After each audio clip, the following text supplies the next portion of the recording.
This is the Sunday Roundtable Florida Maki Patreon channel. If you are here, you are at the $15 level. We are going to have a discussion today about something that I have wanted to talk about for a while, but I haven't really been able to get the syntax of it right. I think I have it down today. It has to do with something called unity. Now, I know this is a strange cartoon to bring up when we talk about unity, but the thing that put this video over the edge for me to go ahead and do it was a memory that I had. I have related that I was an interrogator in the United States Army. One of the tactics, one of the most effective tactics and techniques that we had when we had somebody, a high-level asset, was flipping the script a little bit. What we would do is this. Usually the higher level assets prided themselves on being the tough stoic types, and that there was nothing we could do to turn them, nothing we could do to make them flip, and they would rather die and all this other nonsense. Well, what we would do is put out a scenario for them that we were going to tell their underlings that they had already flipped. And we were going to leave all sorts of false documents around for their underlings to find and release them back into their units. The idea, of course, being a lie goes around the world 7 times before the truth even gets its shoes on. And it wouldn't matter whether they had actually told us the truth or not. The idea out in the world, we would make sure the media knew this, was that the person we were attempting to get to flip already had. And if they didn't cooperate, that was going to be the story. And we were going to control the horizontal, the vertical, everything. Now, if they did cooperate, if they did give us what we need, we would make sure the opposite happened. We would make sure that the media knew how tough and how stubborn they were, and we might even rough them up a little bit so that when we put them back in the general population of the detainees, it would look like, they had held out. So when you see some of these guys that have been detained and it looks like they've been roughed up a little bit, those are the ones more than likely that are giving it up. And the ones that aren't, it's the exact opposite.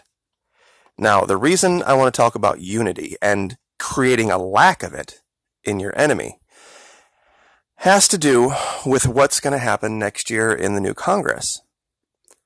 There's going to be a whole lot of brand new enemies of the president in the House of Representatives, and they are going to be unified knowing that the reason they're sitting there was their opposition to the man. And that is going to give the president a giant headache. He is going to have to do things. It has been alleged by a lot of his supporters that he is a pragmatist, that he will, when we revealed that he gave Rahm Emanuel money, that he's given all these Democrats money, the idea was that, he was a businessman and he couldn't let personal politics get in the way of good business. So he had to, play ball with those who were on the field at the time. And I think that's what we're going to see next year. And one of the reasons we're going to see that is Mexico. Now, I know that immigration has been this big thing, in the news lately with the invading immigrants and all this nonsense. If you put all that away for a minute, this new leader of Mexico, operationally, on the ground, is exactly the same as Nicolas Maduro. He is anti-neoliberal. Now, I don't think he's as militant about it, but he's got a whole lot more money and a whole lot more diversity in his economy than Nicolas Maduro had when he took over.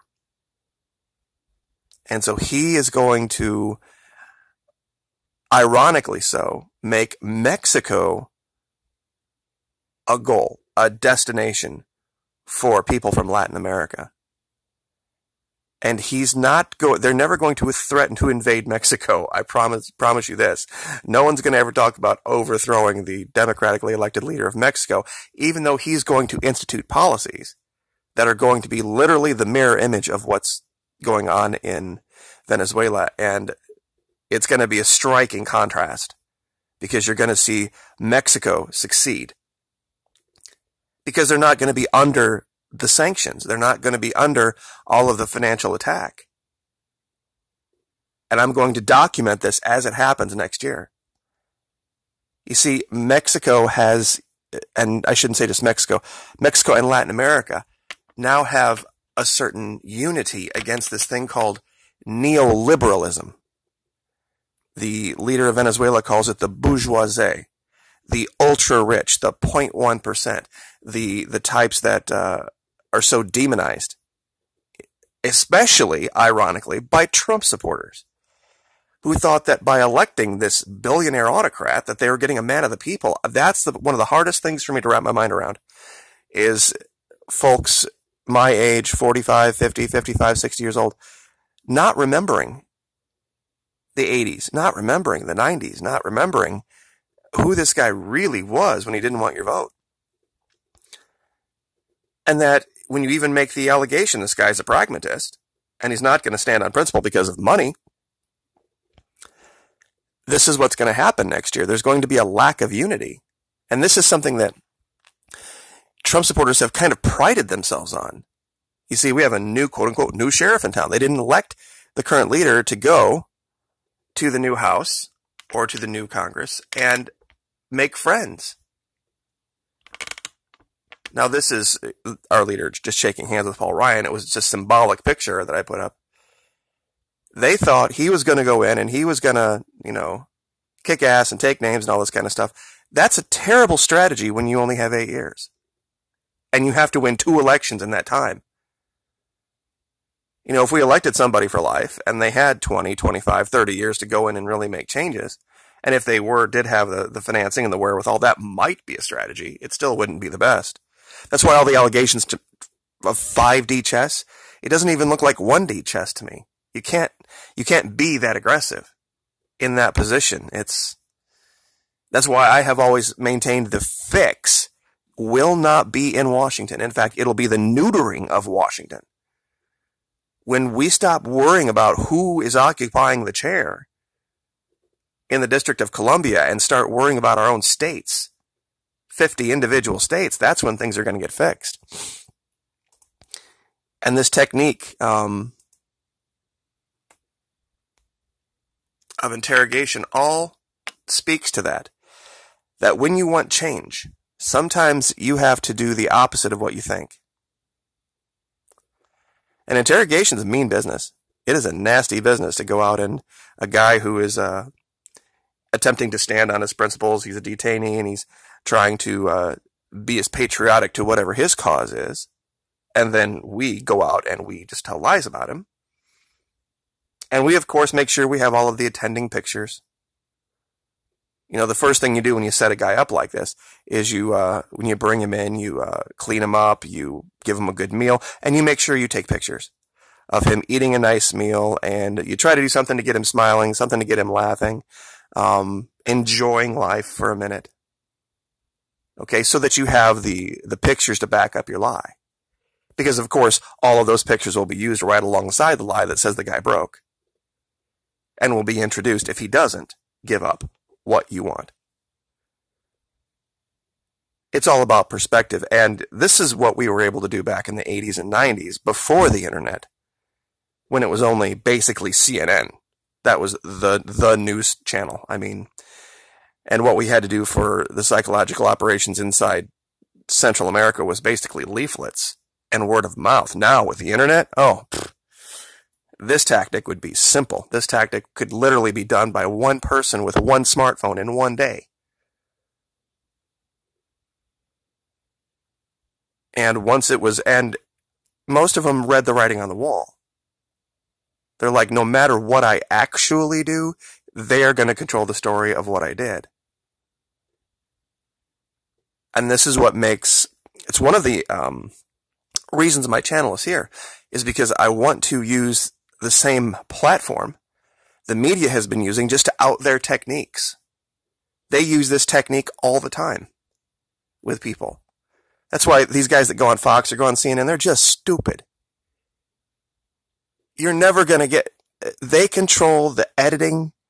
They control how they ask the questions. And they know they only have a shelf life on the attention span of their viewer. And both CNN and Fox realize their viewers are 99% in one camp anyway. You're never going to pull those people out of that camp.